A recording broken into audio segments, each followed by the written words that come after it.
Bienvenue à tous, bienvenue dans notre nouvelle émission qui est La Voix du Peuple, la seule chaîne qui vous donne la possibilité de vous exprimer librement. Aujourd'hui, on a un thème plutôt chaud bouillant, on va essayer de débattre, de donner nos points de vue par rapport à ça.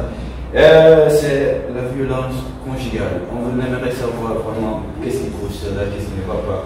On va essayer de partager nos avis là-dessus pour que ça puisse changer ensemble, qu'on puisse faire quelque chose. Donc, si vous en avez suivi, si vous en avez subi dans votre foyer, n'hésitez pas de nous mettre en contact et de nous mettre ça en commentaire. On va essayer de développer le thème ensemble. Donc, on a un invité qui va essayer de nous partager son point de vue là-dessus. Bonjour monsieur. Bonjour monsieur Sako. Bonjour monsieur, et présentez-vous s'il vous plaît. C'est Kamara Ayouba. D'accord. Et Good Boy pour les intimes. D'accord, Good Boy pour les intimes. Alors monsieur Ayouba, partagez-nous votre avis sur la question de violence conjugale. Voilà. Merci monsieur Sako. Déjà dans l'expression violence conjugale, je pense que la chose trouve sa définition dans son nom. Violence conjugale. Violence au sein d'un foyer, violence au sein d'un couple. Pour d'autres, ils parviennent à dire même terrorisme conjugal.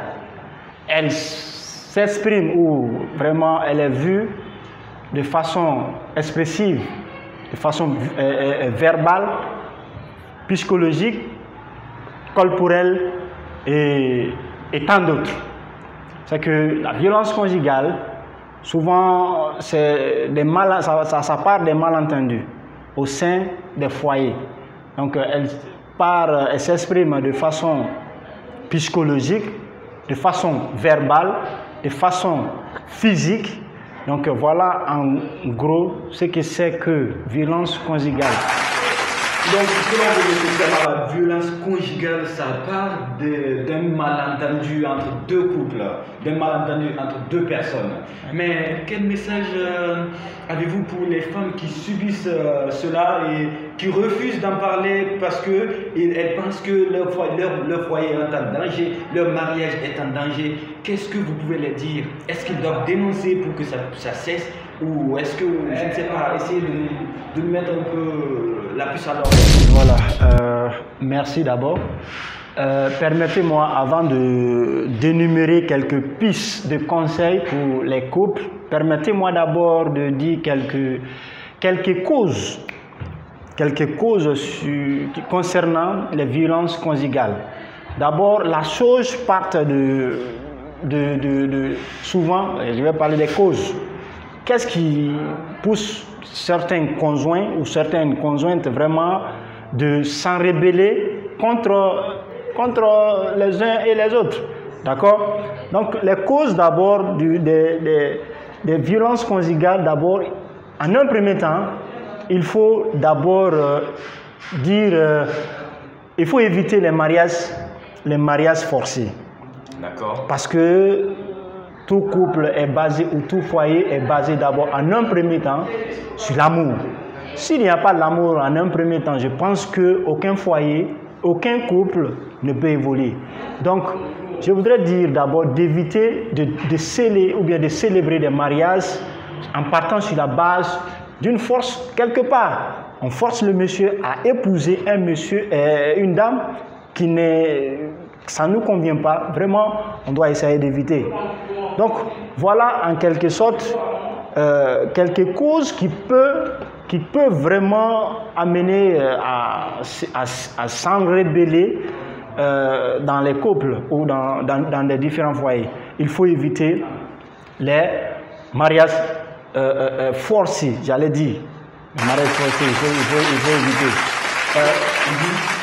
Allez-y.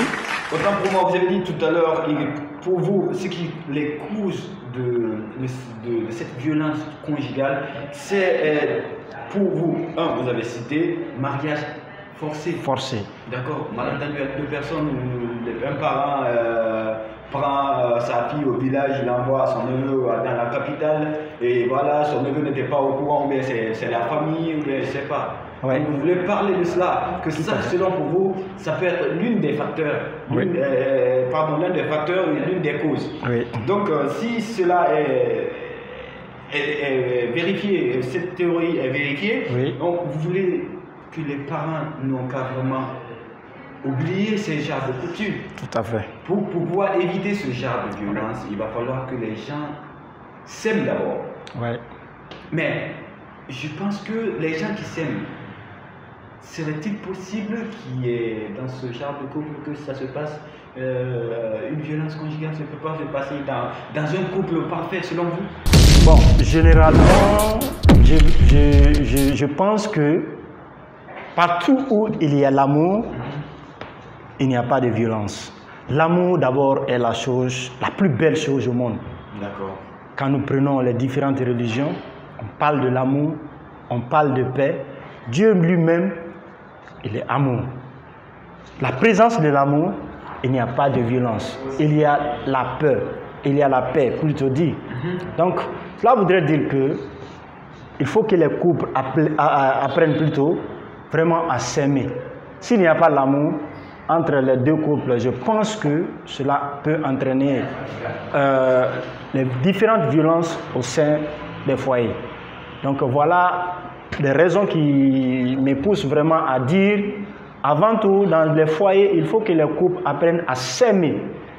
Parce qu'un mariage ne peut pas se fonder, se célébrer de façon d'handicap.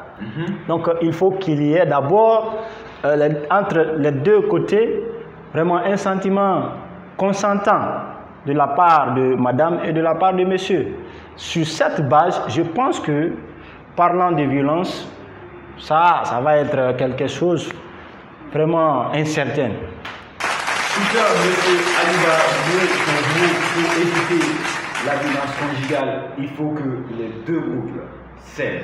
Il faut que les parents cessent d'amener les gens à se marier forcément, obligatoirement, par contrainte. Donc, je crois que s'il n'y a pas de contrainte, pour vous, il n'y aura pas de violence conjugale, n'est-ce pas? En un mot, vous acceptez cela? D'abord, je pense qu'il n'y a aucune vie sans contrainte. Oui. Au sein du foyer, il y a des contraintes. Dans nos lieux d'activité, il y a la vie elle-même. Elle est bourrée de contraintes. Voilà, donc il faut que nous chacun prenne ses responsabilités afin vraiment de faire des doléances. Des doléances au sein dans les couples. Parce que souvent, il peut y arriver des malentendus de la part de monsieur ou de la part de madame. Oui. Donc, si vraiment qu'ils veulent que la paix règne, il faut que madame ou monsieur fassent souvent la doléance, se pardonner, apprendre à se pardonner, à tolérer, à faire souvent vraiment la paix avec les différents couples. Mais il faut aussi accepter de faire les sacrifices, parfois. Parfois, l'un doit aussi accepter de faire le sacrifice, de pardonner, de voir vraiment sa raison. Tout à fait. C'est ce que je disais. On doit renoncer souvent à nos pouvoirs. Surtout, le message là voudrait d'abord s'intéresser aux messieurs, parce que souvent, dans les couples, surtout les couples vers chez nous, les messieurs souvent ont tendance d'être... on sait qu'on a toujours... On s'accapare du pouvoir. Au sein d'un couple, nous pensons que la femme n'a pas de droit. Tout ce que monsieur dit, elle doit être fait gnac. Donc il faut que les messieurs vraiment ils renoncent un peu de leur pouvoir au sein d'un couple pour donner un peu de chance à madame de faire une belle vie avec lui.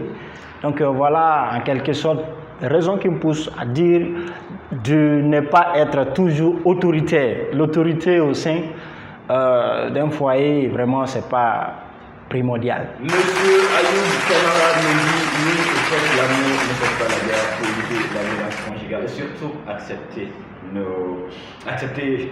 marier nos sœurs, nos frères aux personnes qu'ils aiment. Donc quand il y a l'amour, il n'y a pas de violence. Tout à fait. Par conséquent, on demanderait à toute personne qui est dans cette situation d'essayer de régler ces petits problèmes en famille et essayer de trouver vraiment une meilleure solution. Et surtout, les parents, les oncles, les tantes qui essayent d'organiser ces genres de mariage, arrêtez, sinon vos enfants en souffriront, en perdront, et prendront la responsabilité. Et vous, quand cela arrivera, vous ne pouvez pas le voir parce que vous allez déjà discuter en famille. Par conséquent, ça ne serait pas bon pour vous, ça ne serait pas bon pour votre enfant, ça ne serait pas bon pour vos images. Psychologiquement, ça ne peut pas former quelque chose, ça ne peut pas amener la paix, ça ne peut pas amener quoi que ce soit dans un foyer. Donc, monsieur Ayouba, on a vraiment été enchanté de vous avoir sur notre chaîne. Et j'espère que le public spectateur se régalera en regardant ça et en vous donnant beaucoup plus de commentaires, plus de questions d'avis là-dessus. Et on espère vous revoir la semaine prochaine si tout va bien, Inch'Allah. Merci beaucoup, monsieur. Vraiment, merci. Vraiment bon début de... Merci à vous.